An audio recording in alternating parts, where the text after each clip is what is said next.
All praise, honor, and glories to Yahweh by Hashem Yahawashi. Double honors to the apostles and elders of Great Millstone, and to the fellow laborers pushing out this word in all true faith and sincerity, and continuing in the legacy of Yahawashi. I say shalom.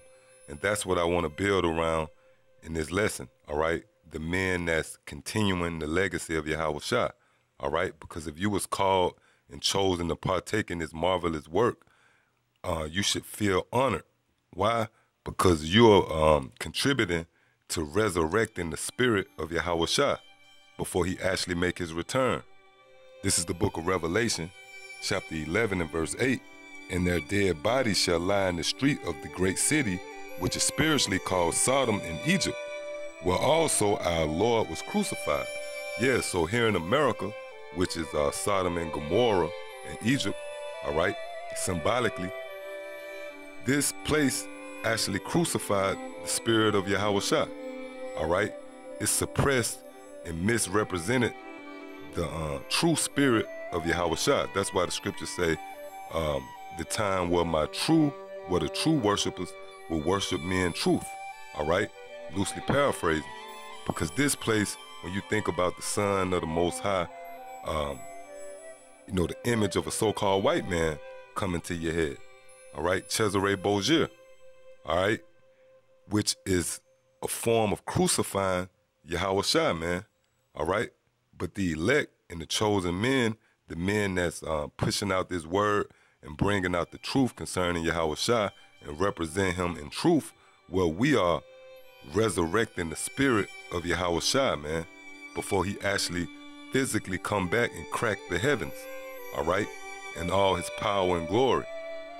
Before the Lord come, we actually rolling out the red carpet, man, all right? Because before a king come, the trumpets got to be blown, all right? It's got to be announcements made, Everybody's got to be,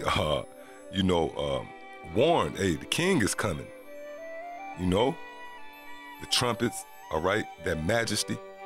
Well, guess what? We the servants of the Lord, and we partaking in that, man. So we continuing the legacy of Yahawashi, which was pretty much cut off when the wicked came into play, man. All right? In this place, they actually crucified the Lord, all right? His image, all right? His purpose when he returned. You got people actually thinking the Lord is coming back in open arms with naked Edomite babies with wings floating around, handing out lollipops and candy, man.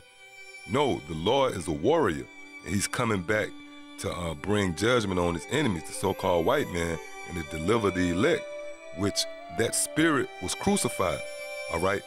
The whole, that's what this world, in particular America, this whole system is missing, the true fear of Yahawashi, man. He's a warrior.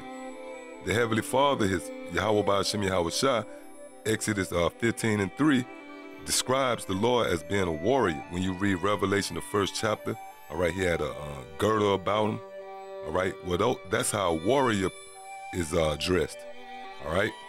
Which this whole vibration on the earth pretty much suppressed that and crucified that. But we have, we have been blessed to be the ones to resurrect the spirit of Yahawashi, all right? This is Isaiah chapter 53, in verse, starting at verse 7. He was oppressed and he was afflicted, yet he opened not his mouth. He is brought as a lamb to the slaughter, and as a sheep before the shearers. Is dumb, so he opened not his mouth. Verse 8, he was taken from prison and from judgment, and who shall declare his generation? Right. And the answer to that is the hopeful elect. The men particularly had great millstone. We the ones who declaring his generation, all right? Because if it was left up to Esau or these coon niggas in churches, all right, or anybody who is, woven in the fabric of this world, they would have never declared his generation, man. But the true men, starting with Apostle Tahar and the apostles of Great Millstone and all the true men, we declaring his generation, all right? we setting the record straight concerning Yahawashi, man. All right? It says, for he was cut off from the land of the living for the transgression of my people. Was he stricken? All right? So yeah, he was cut off. All right? The true spirit of Yahawashi was cut off. That's why when we bring out the truth about Yahawashi, the fact that he was an austere man, you know, he was a no-nonsense man, he was serious, all right? People look at you crazy. Why? Because his legacy was cut off in this land, man. You know? That's why you gotta be honored to partake in being ones that the Lord chose to set the record straight, so to speak, and to continue in his legacy, all right?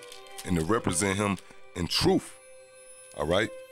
This is 2nd Ezra, chapter 6,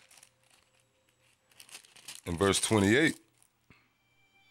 As for faith, it shall flourish, corruption shall be overcome, and the truth which have been so long without fruit shall be declared.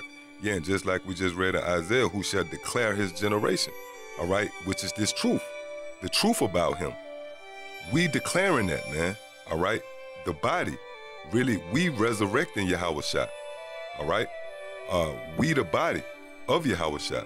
That's why Yahawashi made the statement, destroy this temple, and in 3 days I will rise it up, all right?